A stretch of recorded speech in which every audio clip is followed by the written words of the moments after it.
আব্বা, আমি নতুন জীবনে পা দিতে চলেছি। আপনি আমার জন্য দোয়া করবেন, আমি যেন সুখী হই। আমি তোমার জন্য সব সময় দোয়া করি বাপ। তোমার দেরি হয়ে যাচ্ছে, সাবধানে যাও। ছি ছি ছি, তুমি আমাকে না জানি চুরি করে বিয়ে করতে যাচ্ছ? তোমার মতো জঘন্য লোক আমার একটাও দেখিনি। বিশ্বাসঘাতক বেঈমান। কে তুমি? আমি উল্টো পাল্টা কথা বলছো? ও, এখানে সবাই আছে বলে তুমি আমাকে না চেনার ভান করছো? আমি কোনোদিন ভাবিনি তুমি শেষ পর্যন্ত আমার সাথে এইভাবে ভালোবাসার নাটক করবা। ঠিক আছে, আজকে তুমি যখন আমাকে চিনতেই পারছো না, আমি এই মুখ আর কাউকে দেখাবো না। এই বলে কোথায় যাচ্ছি দাঁড়া, রাতের আজকে আমি মজা দেখাচ্ছি। এই বাবু, এরা কারা? আমি তো কিছুই বুঝতে পারছি নি।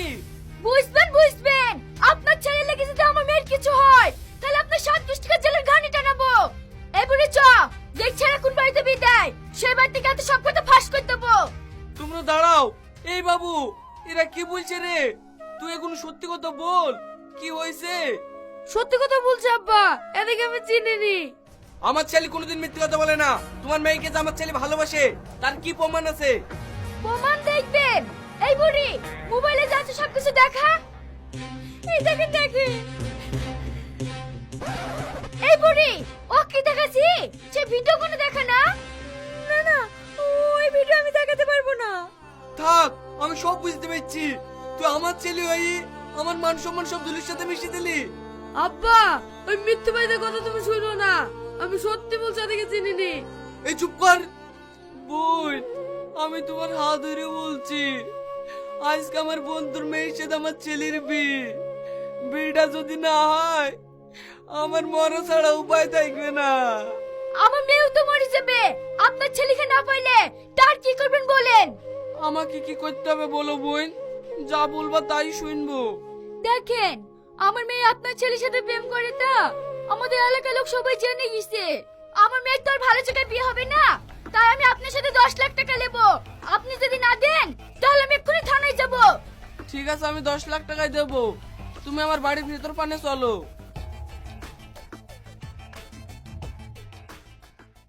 এই পুলিশ, তুই আজকে যে অভিনয় করিস না, মনে হয়েছিল তুই আমার আসল মা। অভিনয় না করলে কি এমনি 10 লাখ টাকা পাওয়া যায় তো? যাই বলে তাই বল, এই পার্টিটা কিন্তু খুব ভালো পার্টি। বেশি খাটতে হয়নি, অল্প খাটনির মধ্যেই পেয়ে গেছি। তুই ঠিকই বলেছি, এরকম পার্টি যদি মাঝে মাঝে পাওয়া যায় না, তাহলে আমি আর তুই খুব অল্প দিনে বড়লোক হয়ে যাব। হ্যাঁ রে তাই, চ তাড়াতাড়ি বাড়ি চ, টাকাগুলো আবার ভাগ করতে হবে।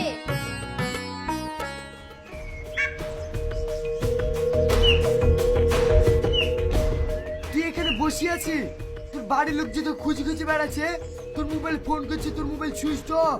কি হয়েছে রে তোর? সব বাড়ি বাড়ি কি করব? এ মুখ আমি কাউকে দেখাবো না।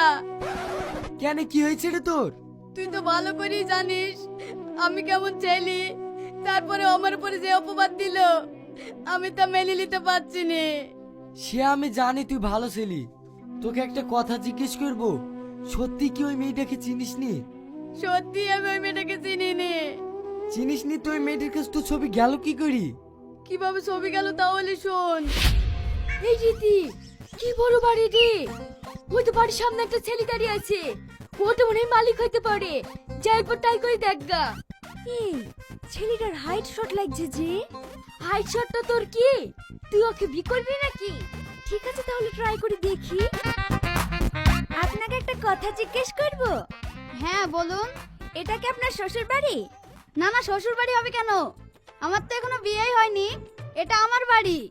ও, বাড়িটা খুব সুন্দর তো, তাই ভাবছি একটা ছবি তুলবো। ঠিক আছে, ছবি তুলুন না। আপনি যদি কিছু মনে না করেন তাহলে একটা কথা বলবো।